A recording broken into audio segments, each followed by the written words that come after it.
So first let's see an interaction. You might have seen sparks on an electric pole when the wires become loose, or you might have also seen sparks when a plug is loose in its socket. So lightning is also an electric spark, but on a huge scale. We know that sparks are due to electric charges. Hence we can say that lightning is caused by the accumulation of electric charges inside the cloud. So let's see how sparks came into notice. During 600 BC, the Greek noticed that when amber is a type of a tree resin, when it was rubbed with fur, it attracts light objects. Okay. Similarly, if we try taking out woolen clothes, your hair stands out at the end. Or if you take out the clothes in the dark, you will see a spark or hear a crackling sound. So in 1752, Benjamin Franklin, he was an American scientist, he showed that the lightning and the spark from your clothes are essentially the same phenomenon. So what happens here is that when objects are rubbed against each other, they acquire a small charge. That is, they create sparks because of that. That is static electricity. So in order to understand lightning, first we should know what are electric charges. So in this chapter, we'll see the properties of electric charges and how they are related to lightning. So we saw that when objects are rubbed against each other, they acquire a small charge. So let's see more about charging by rubbing. So in order to understand this, let's consider an activity. Take a small ball pen refill and rub it vigorously with a piece of polythene. Bring it close to some pieces of paper. What can be observed? So when the plastic refill is rubbed with polythene, it acquires a small electric charge, and as a result, it attracts a small bits of paper. Similarly, when the plastic comb is rubbed with the dry hair, it also acquires a small charge and it also attracts small bits of paper. Hence, we can say that these objects are charged objects. Types of charges. So in order to understand the type of charges, let's consider 2-3 activities. In the first activity, inflate 2 balloons, hang them in such a way that they do not touch each other. Now rub both the balloons with a woolen cloth and release them. What can be observed? We can observe that the balloons, they repel each other. A charged balloon, it repels another charged balloon. Now repeat the same activity using pen refills. Rub one pen refill with polythene and place it carefully inside the glass tumbler, and rub the other refill also with polythene and bring it close to the charged refill. We can observe that the charged refill, it repels the charged refill. So in both these cases, we can see that the charged objects that are made of the same material, they are repelling each other because they have the same charge. Now let's consider 2 charged objects made of different materials and are brought close to each other. So in this case, we rub a refill and place it gently on the glass tumbler, and as before, and we bring an inflated charged balloon near the refill and observe. What can be seen? We can see that the charged balloon, it attracts the charged refill. So from all these observations, we can see there is an attraction repulsion of charges. So we can say that there are 2 types of charges. So let's see what are the types of charges. So the 2 types of charges are positive charge and negative charge. Hence from these observations, we can say that like charges, they repel each other. That is, if we bring 2 objects, both positive or both negative, they repel each other, and unlike charges, they attract each other. That is, if one is positively charged and another is negatively charged, they attract each other. Now the electrical charges generated by rubbing are static charges and they do not move by themselves. So we are studying charging by rubbing. So those static charges, they do not move by themselves and they are generated by rubbing. Now when charges move, they constitute an electric current. For example, the current in a circuit which makes a bulb glow, or the current that makes a wire hot.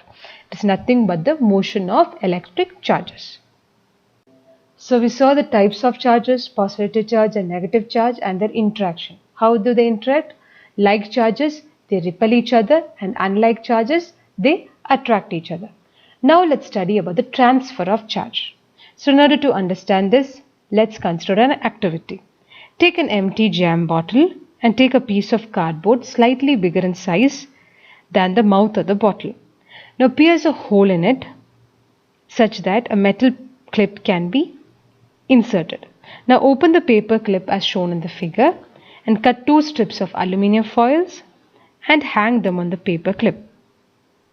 Now charge a refill and touch it with the end of the paper clip. What can be observed? We can see that the aluminium foil strips, they started to move and they repel each other. So what happens here is that the aluminium foil strips, they receive the same charge from the charged refill through the paper clip. Why? Because the paper clip is a metal, and metals are a good conductor of electricity. Hence the aluminium foils, they receive the same charge as that of the refill. Now as the strips, they carry similar charges, what happens? They repel each other and they become wide open. So such a device that can be used to test whether an object is carrying charge or not is known as electroscope. Electroscope is a device that can be used to test whether an object is carrying charge or not. So from this experiment we can say that the electric charge can be transformed from a charged object to another through a metal conductor. Now repeat charging of the foil strips and now touch the paper clip with your hand. What can we see? We can find that the foil strips collapse as soon as you touch the paper clip with the hand. Why does it happen?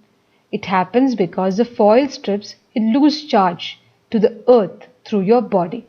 We can say that the foil strips are discharged. So this process of transferring of charge from a charged object to the earth is called as earthing.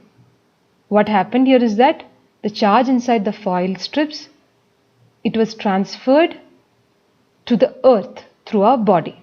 So this process of transferring of charge from a charged object to the earth is called as earthing. Now earthing is provided in buildings to protect us from electric shorts due to any leakage of electric current.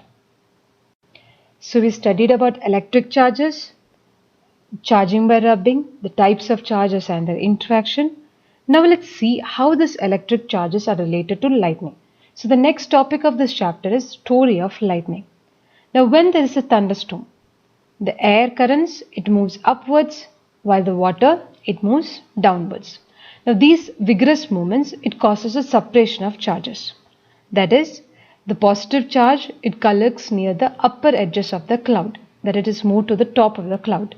And the negative charges, they accumulate near the lower edges of the cloud. Similarly, we can observe that there is an accumulation of positive charges near the ground as well. So we saw that the cloud contains both positive and negative charges.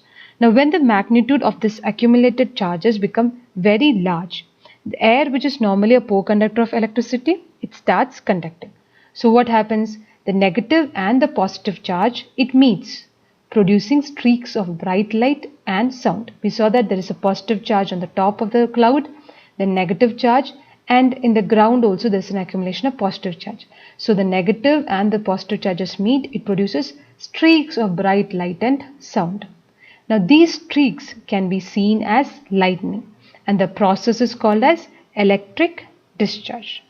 Now the process of electric discharge or lightning can occur between 2 or more clouds or between clouds and the earth, as there is positive and negative charge inside the cloud itself as well as the earth. So the process of electric discharge can be between clouds or between clouds and that of earth.